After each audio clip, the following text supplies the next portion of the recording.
Hello everybody, welcome to Homestead Miami for the running of the Star Wars Rogue One 400. Race 2 of Season 20 in the Pullman Cup Series. Anthony Lopez is your pole setter today. Here's the rest of the field and how they start up. Keep your eyes on Keon Eddington, our Daytona 500 to start. The number 33 is starting 33rd. Not really a good start. Not really a good starting position here in race 2, especially after winning at Daytona last race, but anything can happen here at Homestead.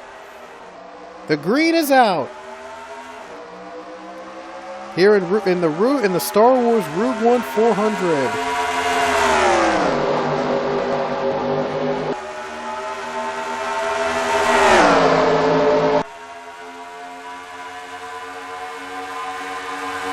Great start by Anthony Lopez, pulling away from the pack already, but this is a different Homestead than what you're usually used to seeing. These turns are banked unlike the other Homestead, the regular Homestead that the Sprint Cup uses. That means more competitive racing than Homestead has usually, so this could go for a lot of twists and turns. Here comes Paul Barber for the race lead. Nice job by the 15 of Paul Barber to get the race lead. Lopez is up high. Here comes John Arnott. He has his new Napa scheme for this season. He's long run the 24 for like 4 seasons now. He's won 2 championships with that car.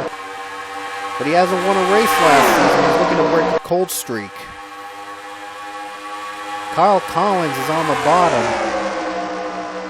Collins gets the race lead. The leaders are starting to change hands a lot here at this track. It's almost like Daytona, but smaller with the banking. Now they're going 3 wide. Oh boy, there they go. Our first crash of the race. Well, it wasn't going to be long until after they start wrecking.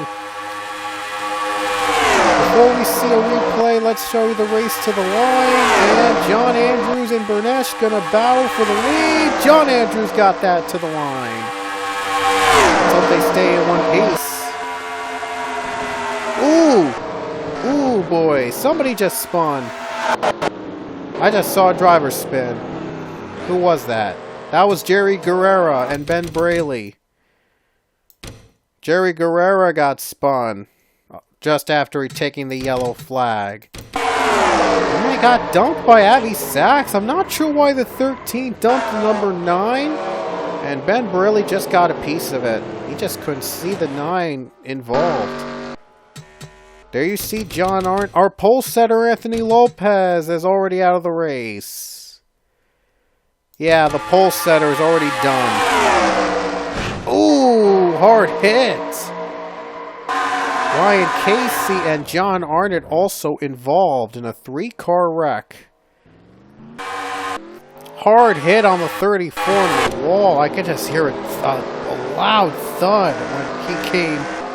when he hit the wall. He hits the cars. It was real loud, but he's going to be okay though. This is a work of fiction after all, guys. So, don't take it too seriously. Back to the green flag. These drivers had their first pit stops. Paul Barber is out in front. And 5 drivers out of the race. Harple and the 9 is... Boy, Sean Harple's out. Not sure how he got... Oh, I think he was involved in that 3-car wreck. I know, I think he must have been involved in a separate wreck or something we just didn't see. He got damage from Jerry Guerrera. Oh well. Great pull away from Paul Barber, but how long will that last? Alex Bush in second. Well, he's going for second. Over Anthony Buscarino. Isaiah Bernesh is fourth and Kyle Collins.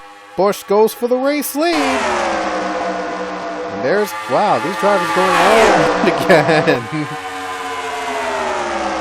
Bernesh on the bottom. Going for the race lead. Oh, some car spun. That was Marquez Ferrero, I think. Oh, Penske cars are out of the race. second caution today. I saw Marquez Ferrero and JT Bryant get together. I don't think this was intentional. I think they got loose and they took out the 5 as well. Oh, just the 5. Jessica Amory's also in it. Penske cars are out. The race to the line goes to Kyle Collins. Here we go again with another wreck after the caution. This time it's Isaiah Bernash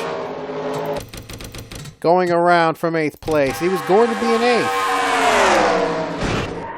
And Anthony Buscarino involved as well. He's got big damage. He was able to make it through alive. No, he was going to make it through in speed, but I've got a feeling he's not going to get his 7th position back. But both Penske cars out of the race. Just like that.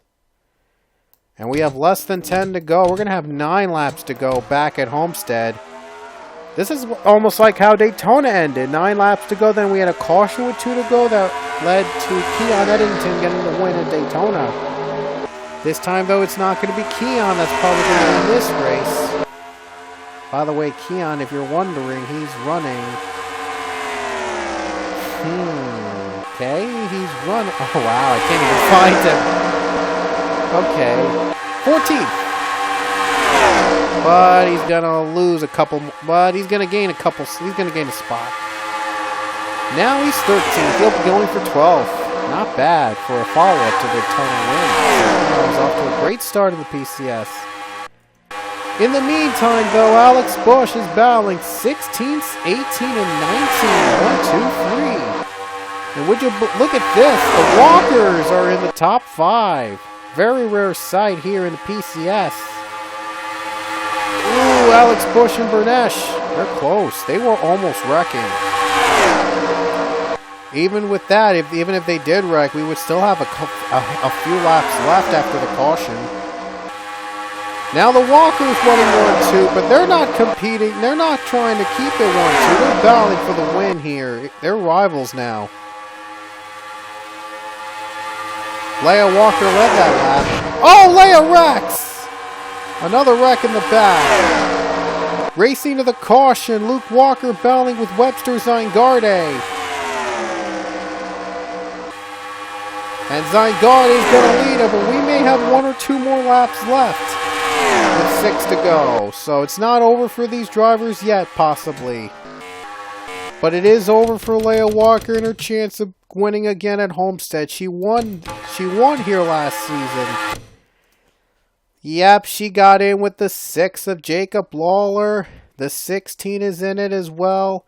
Alex Busch is in it. 4 drivers in that big crash. Bernash spins, Busch and Lawler just are in a standstill. Whoa, Joseph Shrigley just avoided the 16 and the 19. Oh, Shrigley made a great save.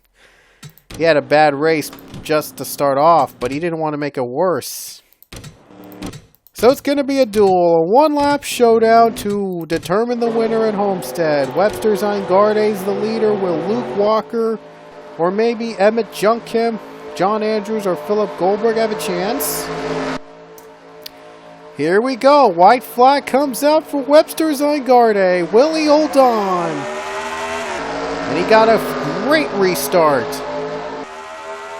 That's all he probably needs now. So it looks like this race will end under green conditions.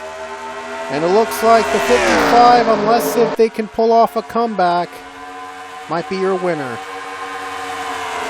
Final corner. John Kim going to go for 2nd place, but it won't be enough. Final corner for the 55. Webster Zingarde is going to win the Rogue 1 400 at Homestead. Webster Zingarde, only his 2nd career Pullman Cup Series win. It's been a long time since he went to victory lane, but he finally did it again here in the Pullman Cup Series. I think the last time he won a race was back in the season finale. A while back somehow. Yeah, I don't even remember when that was. I think that was in season 11, I think. Not sure, but Webster Zingarde has won again in the 55 machine, and here's the rest of the results. from Homestead. A great win for MWR in what could be their last season in the Pullman Cup Series. Nice enough. It was nice for the team to at least win a race here this season, so Zangardi did just that. We'll see you guys our next race. It'll be at Orlando. It'll be different than any other track you've seen. If you guys are familiar with Orlando, you guys know what to expect. Anyway, hope you guys stick around for Orlando. Give this race likes and comments. We'll see you guys next race. So congrats, Webster Zangardi. You're a winner from Homestead.